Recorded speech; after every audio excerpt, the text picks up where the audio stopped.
What if I told you the first lie in human history wasn't about survival, it was about control?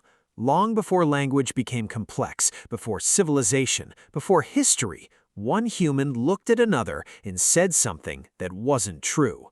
And that single moment may have changed the future of our entire species. Scene 1. The world before lies. Imagine a time over 100,000 years ago. Early humans lived in small groups, no governments, no laws, just survival. Communication was simple, gestures, sounds, basic words. At that stage, there was no real concept of lying. Why? Because lying requires something very specific, the ability to understand that someone else has a different mind than yours. Psychologists call this theory of mind. It's the ability to think, I know something that you don't know. And that is where lies are born. Scientists believe children develop the ability to lie around the age of 4 to 5 years old. Before that, they physically can't lie convincingly. Why? Because their brain hasn't fully developed the ability to manipulate perspective.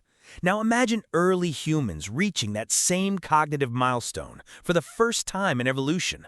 One individual realizes something powerful.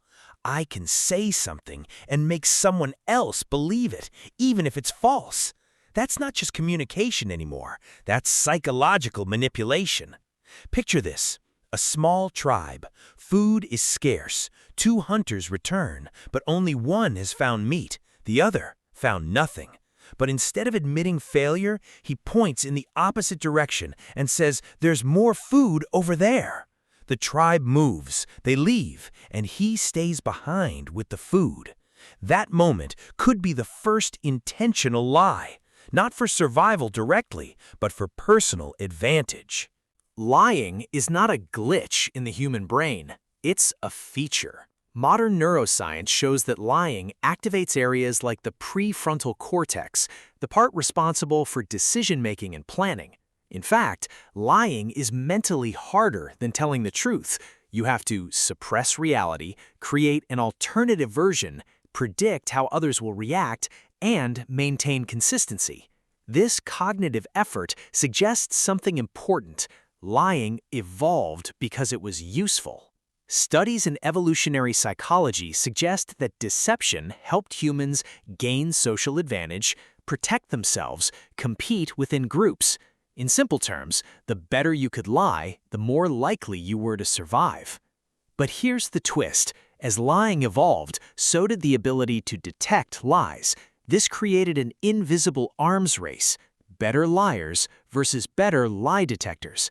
This is why humans are incredibly sensitive to facial expressions, tone of voice, and body language.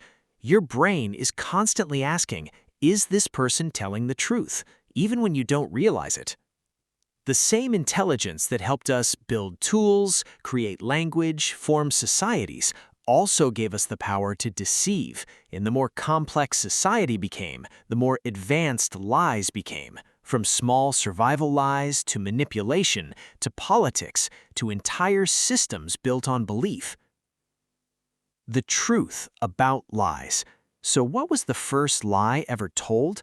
We'll never know the exact words, but we know this. It happened the moment a human realized, I can control what someone else believes. And once that door opened, it never closed. Because today, lying isn't rare, it's everywhere. In fact, studies suggest that the average person lies multiple times a day, not always maliciously, sometimes to protect, sometimes to avoid pain, sometimes just to fit in. Which raises one final question. If lying is part of being human, then what does it really mean to tell the truth?